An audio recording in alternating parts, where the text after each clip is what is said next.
To that question is what has transformed my life, that has brought me from nothing to something. It all started by me meeting the match coordinator who introduced me to the match group. And this has been a wonderful success to me, moving me from a level to another level each day. The people, they have impacted my life socially, morally, economically, and financially. I mean, they have been more than a family. They have been more than what I have made. They have experienced wonderful love, and they have been able to introduce me to the culture of America. The match program pairs community volunteers with refugee and immigrant families in a cultural exchange and friendship. By providing practical help, support, knowledge about American culture, volunteers are helping families to become more integrated into the community and more socially connected. I think the match program has also been a great opportunity for us to be a friend to someone who otherwise would not have developed a friendship with. I think it's also allowed us to be able to help someone and really serve the community and kind of the greater world in a sense. One Bible study actually had called me one day and was interested in the match program, and not a week later, Christian came into my office, and I remember him sitting in the chair, and I could just see the loss of hope and despair that was in his faces and in his eyes. And you know, as he was sharing his story with me, and he was talking about how by God's miracle he was here in my office sitting, and I decided that this Bible study might be a great match for Christian, because maybe at this point in time he just needed to have some type of a spiritual and moral connection with somebody. And so therefore I had matched him with this Bible study group, and they have just been wonderful and amazing, and they have really helped him to better integrate into not only American culture, but just helping him out with a lot of the basic needs and necessities, and providing him with hope again.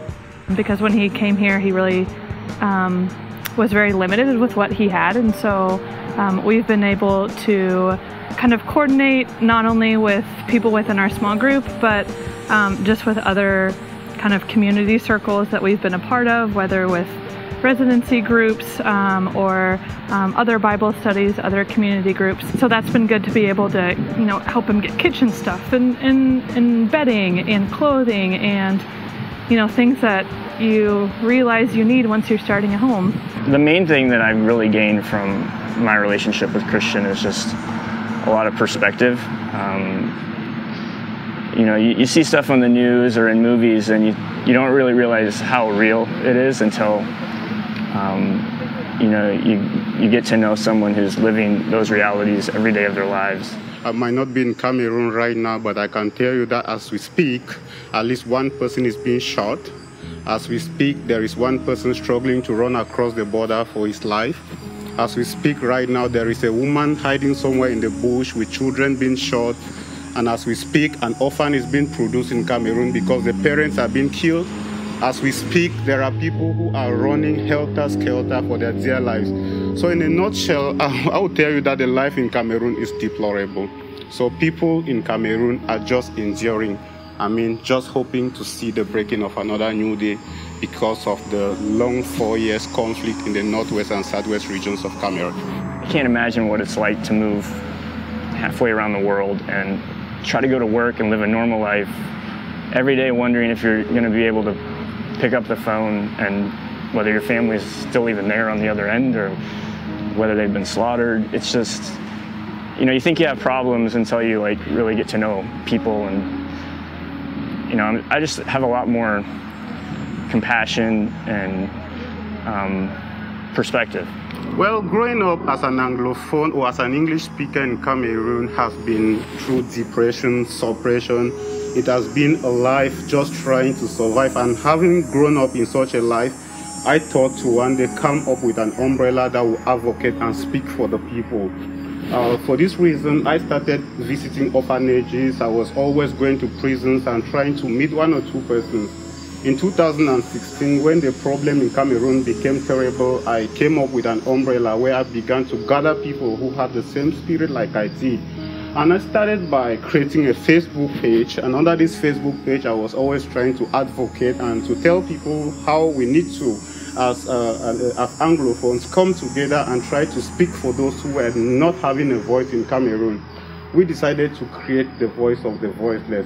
And as to why the Voice of the Voiceless was created, the main of our organization is to, help orphans, internally displaced persons, widows, and also to make sure that we let them to be able to speak up for themselves.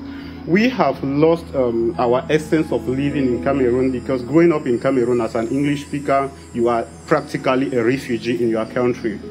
The Voice of the Voiceless aim, first of all, is to be able to give these people a voice, to speak for themselves. That's the first step. And to give people a voice, the first thing, you don't just give them a voice, but you increase their standard of living by making sure that they have the basic necessity they need in their daily life. So we help to give them medication, we give them materials that they need, we give them foodstuffs, and we also try to put orphans together and then put a roof on their head. So basically we deal with orphans, internally displaced persons, we deal with widows, we deal with the vulnerable and street children. That is why the Voice of the Voiceless exists, and that is what we have been doing for 4 years since creation. We just can't even imagine what it would be like to just have to be planted in somewhere you've never really intended to live or planned to live, and just all the logistics that come with that, and what it would be like if you had nobody to kind of walk alongside you and figure those things out. So I just think compassion and empathy and understanding, and just a really tangible, practical way to love and welcome your neighbor. It's been very rewarding for us to be able to have that relationship with somebody who's grown up in a completely different part of the world, in a completely different culture, and kind of grow from his culture and his experiences that he has had. I think it's been a great experience. IMMA makes it really easy to get connected.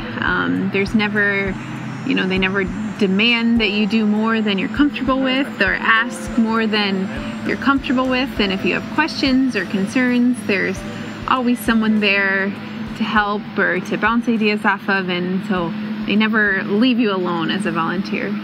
I would not have felt more happy. Sometimes I felt like leaving from Cameroon to come here was a divine arrangement, because where all hope was almost gone, I just immediately moved into where all hope was being restored. So I cannot overemphasize on this, but one thing I can say for sure is that all those people, Imaa and the group that I met in my life, has been a divine arrangement, and I will not wish for anything happier than what they have done for me here in Rochester.